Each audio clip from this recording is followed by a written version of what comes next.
This series reads like absolute crack. Hey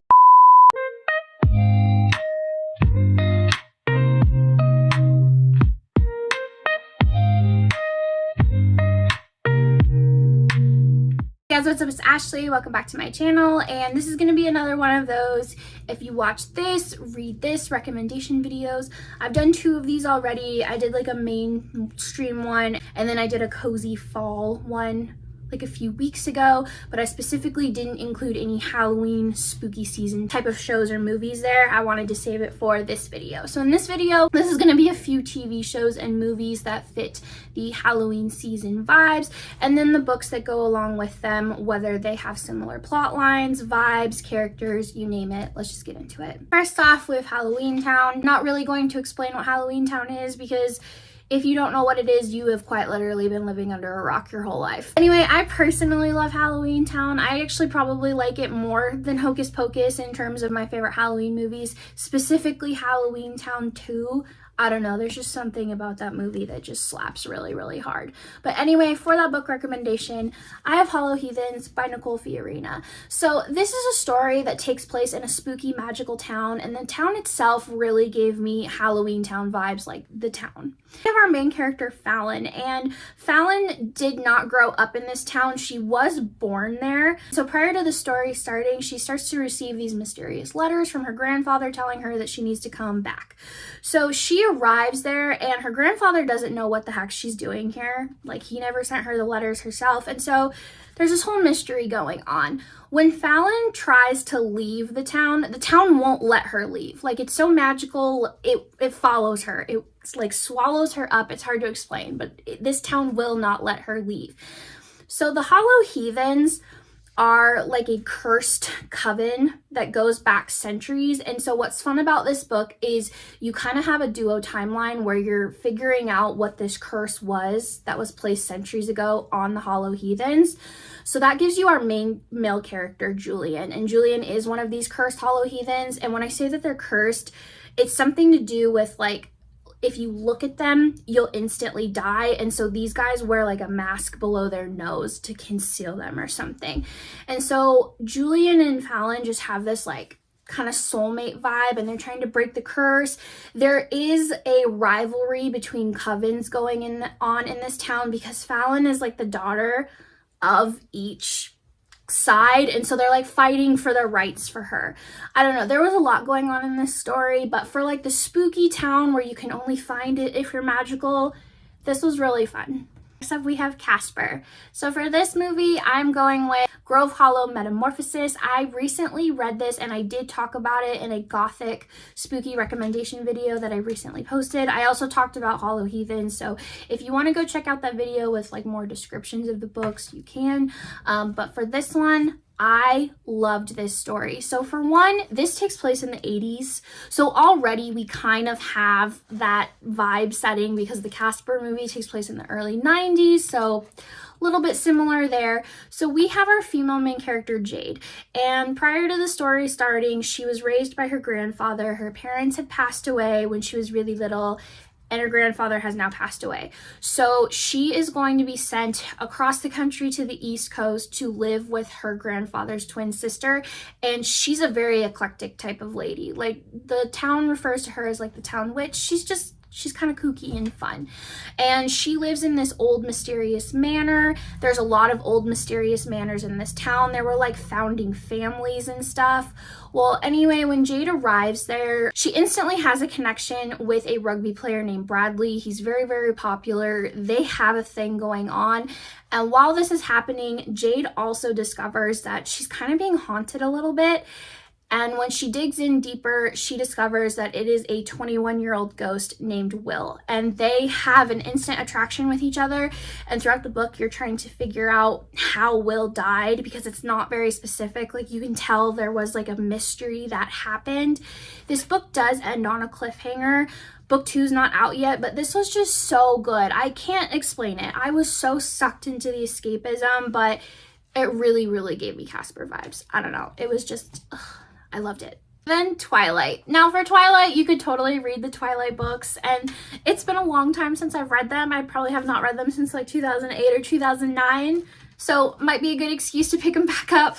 But for the people that don't want to read Twilight but want the Twilight vibes, I actually have 2 books here. So the first one's going to be the Filthy Rich Vampire series, and this is a 4-book series on KU. I'm going to just say that the first 2 books read like absolute crack, and then it kind of falls a little bit in the 3rd and 4th, but it's still a really good story, and it gave me Twilight vibes like for adults. So in this story, we have our vampire Julian, we have our human Thea, and prior to the story starting, Julian chose to go into a sleep type of coma for several decades after his sister had been killed. He just didn't want to deal with all of the emotions, and so at the very beginning of the book, he is woken up by his brother, and he said, "Mom needs you to come home. It's time to like do all the rites and the trials."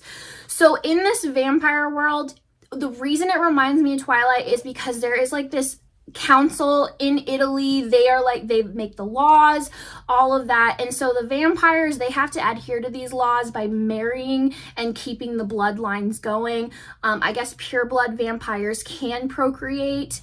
It's a whole thing. So then we have our female main character, Thea, and when the book starts, Julian is at one of these rite events, and Thea is a cellist, and she's hired to play music at this event, and Julian instantly like smells her blood, like they're basically love at first sight. There's a light shining halo on her. He instantly has an attraction with her, but he doesn't want to get married. He doesn't want to like obey these vampire laws. And so when they meet each other, Thea basically discovers what vampires are at this party through a bunch of accidents and events. And so Julian, in order to protect her and kind of help out himself, he suggests to her that they fake date. He brings her with him to all of these events and rites and stuff. That way it'll keep all of these like eligible female vampires away from him, and he doesn't have to deal with that. There is so much that goes on in this story, but like I said, there are very big Twilight-esque things that reminded me of it. It was just really, really fun. And then the other one that I have for Twilight, we're gonna go a werewolf side, and that is Wolf Song by TJ Klune. So a lot of people have been reading this series lately, and a lot of people are raving about it. Some of my best book friends, this is like their favorite books ever. So I finally picked it up because I did buy it over the summer, and I absolutely loved it. First of all, let's look at this cover. It's gorgeous. Go pick it up at Barnes & Noble.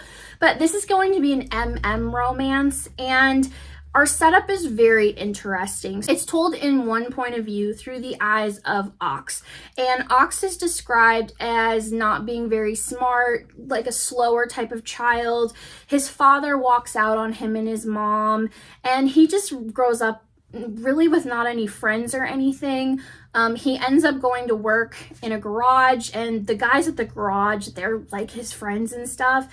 And so when Ox is a teenager, down the road, moves in this new family.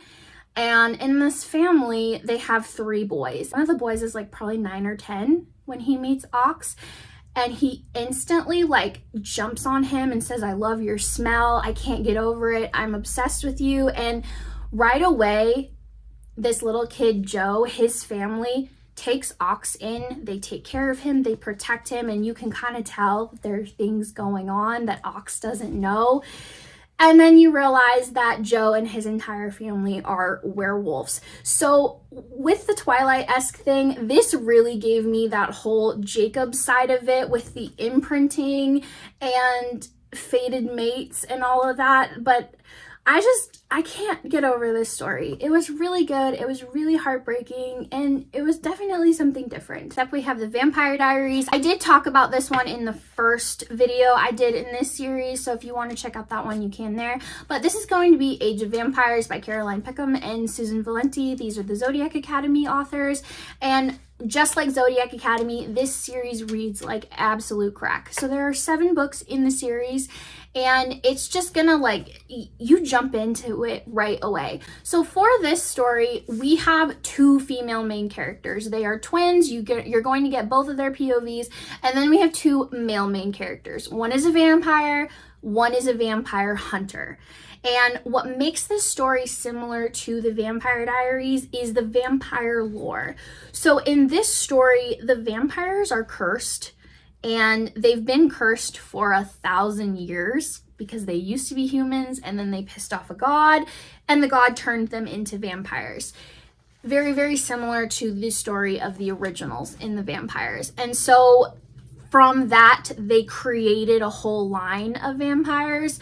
And so in this series, it's basically like a game of chess war between the gods. So the god that created the vampires pissed off another god. And so this god, to retaliate, she created the vampire hunters. Vampire hunter in this story, he's also 1,000 years old. He's been chasing our male main vampire for a long time. And then we have our sisters. So they are mortals. And in this society, it's like a dystopian type of world. If the vampires have taken over, they control everything. They send people to blood banks if they've been bad, those kinds of things. And so the sisters, they are really poor. They have no food. They're not allowed outside of district lines. They have to sneak around to get like necessities and things that they need. So how the story like really gets off is the sisters have to like venture out to like get more food, safety, something. One of them ends up getting taken by the vampires, and the other one ends up with the hunter trying to find the vampires. And it was just whirlwind romances on both sides. Personally, I loved the vampire one. It was great, but it really definitely gave me Vampire Diaries vibes. Just a fun series to read. And then the very last one I'm gonna put is Harry Potter. We all love Harry Potter. It's magical, it's fun. It can be watched this time of year, it can be watched at Christmas, anytime, but we all love it this time of year. So for Harry Potter, I have Zodiac Academy. So just like mentioned the previous one, same authors. These books read like crack. There's a lot of books in this series. This series definitely takes you down a wild ride. But I think if you've never read this series and you love Harry Potter and you're looking for something more adult, this is definitely the way to go, just because of how the magic system and everything is set up. Because there are quite literally 4 houses for the students to be placed in based on their personality and their zodiac sign and all of that. It takes place at a college instead of a high school, so you're definitely gonna get more maturity right off the bat there. But this is told in the point of view of our 2 main characters, Tori and Darcy. They are twins. They grew up mortals, so kind of similar to Harry Potter, grew up human, not realizing about a magical world. They also grew up orphaned because their parents were killed in a horrific way, very similar to the way Harry's parents were killed, and they were killed by the same person, a very, very evil guy who is trying to take over all of Solaria. Very similar to Harry Potter. There's just a lot going on in this. There is a lot of POVs. In this first book, you're only going to get the sisters' point of views, but when you get to book 2, you'll get the guys and everything. There are bully romances in here, enemies to lovers, fated mates. There's a lot. There are any kind of magical creatures. So that's the other thing is not everybody, it's not like it's just witches. Everybody at this school has magic abilities, but they're all a different thing. Like you have dragons, vampires, werewolves. So each character is their own thing, bringing their uniqueness. It's just, it's fun, but it is a lot. I highly suggest buddy reading this with someone just because it's quite a ride. You'll probably throw a few books across the room at the end of it, but I don't know. It's just perfect amount of escapism, especially for this time of year. All right, so that will do it for the spooky season and Halloween movie book recommendations. Yeah, you get the gist. Anyways, don't forget to hit like, comment, and subscribe, and I'll see you guys next time. Bye.